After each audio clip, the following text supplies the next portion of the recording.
Hello everyone, कैसे हैं आप सब। आई होप आप सभी अच्छे होंगे और मस्त होंगे, अपनी प्रिपरेशन अच्छे से कर रहे होंगे। और जैसे कि L D grade new vacancy के फॉर्म फिल होने स्टार्ट हो गए हैं 29 जुलाई से 28 जुलाई से, और जो कि 28 अगस्त तक भरे जाएंगे। तो किस किस ने फॉर्म फिल कर दिया है तो प्लीज़ कमेंट में ज़रूर बताएं, क्योंकि अभी तक मेरा फॉर्म अभी फिल नहीं हो पाया। OTR रजिस्टर्ड हो गया है, आगे का जो है वो मैं आज या कल में कर दूंगी, क्योंकि इतना फॉर्म फिल नहीं होता तो ये भी मतलब बार बार मन में आता रहता है कि अभी तो फॉर्म ही फिल नहीं हुआ। तो थोड़ा सा डिस्ट्रैक्टिव यहाँ से भी हो जाते हैं, मतलब मन परेशान से रहता है। एक बार फॉर्म फिल हो जाए उसके बाद फुल कंसंट्रेट अपनी पढ़ाई को देना है, क्योंकि 8 साल के बाद वैकेंसी आई है। 2018 में आई थी, उसके बाद अब आई है। तो प्लीज़ जितने भी यूपी में फीमेल कैंडिडेट हैं, सभी फीमेल कैंडिडेट के लिए बहुत ही ज़रूरी है, क्योंकि नंबर ऑफ़ सीट्स बहुत ही कम है हर सब्जेक्ट में। फिर भी जैसा हमारा LT ग्रेड साइंस है, तो इसमें जो मेल है, मेल की 500 कुछ वैकेंसी है और फीमेल्स की 474 है। तो यहाँ तो थोड़ा थोड़ा मतलब लगभग बराबर सा ही है। बट और में देखिए, जैसे बायोलॉजी की मतलब 29 एटलीस्ट 29 है, इतनी है। मतलब और में भी मतलब बहुत में मतलब फीमेल्स की कम है नंबर मेल्स के अकॉर्डिंग। तो ऐसे ही मतलब हमें फीमेल्स को बहुत ज़्यादा, और जैसे कि इतने दिन के बाद वैकेंसी आई है तो ज़्यादातर जो हमारा जो फाइट है, मतलब इतने ज़्यादा कंपटीशन होने वाला है। एक तो जो हमारा सिलेबस है LT ग्रेड का, जो आयोग का जो सिलेबस के अकॉर्डिंग, क्योंकि इसमें एक तो जितना भी कॉन्सेप्ट है वो हमारे क्लियर होने चाहिए। डिप्थ में क्या है, हमें अपनी तैयारी करनी है। और डिस्क्रिप्टिव हमारे, क्योंकि अब तो एग्जाम पैटर्न भी बदल गया है, तो एग्जाम भी कैसा होना है। पहले हमारा ऐसे ही होता था, ऑब्जेक्टिव पैटर्न में होता था, बट अब क्या होगा कि अब जब प्री और मेंस 2 तरह के एग्जाम होंगे। तो जैसा कि हमारा प्री होगा तो प्री हमारा 150 का होगा, यानी कि 120 हमारे जो है हमारे सब्जेक्ट से रिलेटेड क्वेश्चन आएंगे और 30 क्वेश्चन हमारे GK GS से आएंगे। तो इसमें भी हमारे जो यानी कि 150 नंबर ऑफ क्वेश्चन कितने हैं, 150 हैं।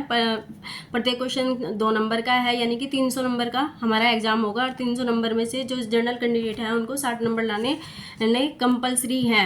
यदि हमारे 60 नंबर आएंगे तो ही हम मेंस में बैठ पाएंगे, यानी कि आप लगा लीजिए कि 40%। जनरल के लिए हमारा कितना आना है, 40% आना है। और जितने SC ST हैं उनके लिए क्या कितने नंबर, यानी कि उन्हें 35% लाना ज़रूरी है 300 में से। तो इतने, और ये हमारा क्या है, ये हमारा ओनली क्वालिफाइंग एग्ज़ाम है। ये हमारा मेरिट काउंट नहीं करेगा। जो हमारा डिस्क्रिप्टिव एग्ज़ाम होगा वही हमारा, उसमें हमारे जो क्वेश्चंस हैं वे 20 क्वेश्चंस आएंगे। 10 क्वेश्चन हमारा 8 मार्क्स का होगा, यानी कि 80 मार्क्स के होंगे। ये 10 क्वेश्चन है। हाँ, तो एक क्वेश्चन हमारा 8 नंबर का होगा, और इसमें भी हमारा जो नंबर ऑफ वर्ड्स हैं, हमें कितने लिखने हैं इसमें, तो 125 जो है, यानी कि 125 वर्ड्स हमें लिखने हैं डिस्क्रिप्टिव में। तो और जो हमारा 10 जो क्वेश्चंस हैं वे हमारे प्रत्येक क्वेश्चन हमारा 12 नंबर का होगा। तो उसमें जो हमारा वर्ड्स हैं वे हमें कितने लिखने हैं, वे हमें 200 वर्ड्स में हमें अपना वो आंसर देना है। तो इसलिए हमें जो है अभी से ही अपनी लिख कर, यानी कि अपने नोट्स, मतलब अब तक तो क्या था कि UP TGT का एग्ज़ाम की हम प्रिपरेशन कर रहे थे, तो इतने नोट्स नहीं बनाए थे। मतलब बनाए थे बट इतने नहीं थे, हर टॉपिक के नोट्स बनाए, क्योंकि बाद में टाइम क्या होगा तो इतना मतलब बाद में जो था वो सारा मैं अपनी बताऊँ, मैंने उससे टेक्स्ट बुक से पास प्रो ले रखा था। तो उसमें जैसे जितनी बाद में मतलब जितनी भी मेरी क्लासेस रह गई थी, लाइव नहीं देख पाई थी मैं, तो वे सब क्या थी कि मतलब मैं उसी में ही मोबाइल में ही देखती रहती थी। मतलब कई बार मतलब एक बार 2 बार वो मैं देख चुकी थी।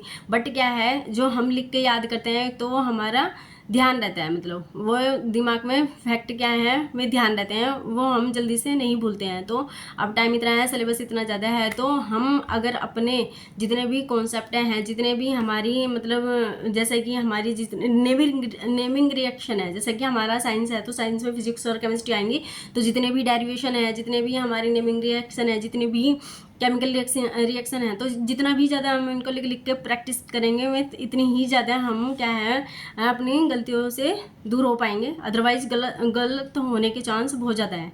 आप देख लीजिए कि यदि डबल बॉन्ड की जगह सिंगल बॉन्ड लगा है तो भी मिस्टेक हो जाएगी।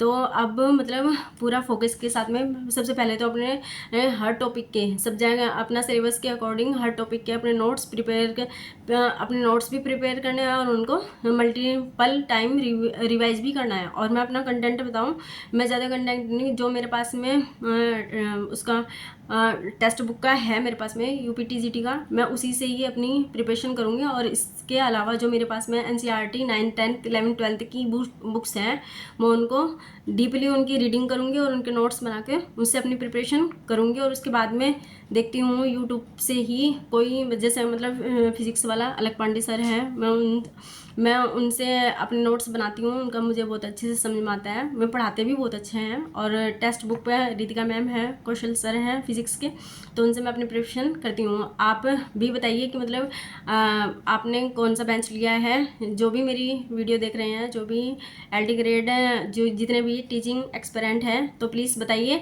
कि मतलब मैं भी कोई अच्छा सा बैच हो जहाँ जैसे मतलब मॉक टेस्ट वगैरह है, हम अपनी मतलब एक चेक कर सकते हैं कि मतलब कितना हमारा सिलेबस कंप्लीट हो गया है। तो प्लीज़ बताइए कि मतलब मुझे क्या मतलब कोई आपके पास में सजेशन हो कि मतलब मुझे और भी इससे अलग कुछ करना चाहिए। क्योंकि अब जैसे मतलब पढ़ते तो हम काफ़ी टाइम से आ रहे हैं, लेकिन अब क्या है कि अब से स्मार्ट वर्क की का टाइम है। मतलब अब मेहनत तो करनी है, बट हमें स्मार्ट स्टडी करनी है अपनी, जिससे कि हमारा क्या है इस लिमिटिंग टाइम में हमारा सिलेबस भी कंप्लीट हो जाए और जितना हमने पढ़ा है एटलीस्ट वो हमारे माइंड में भी रिकॉल हो जाए।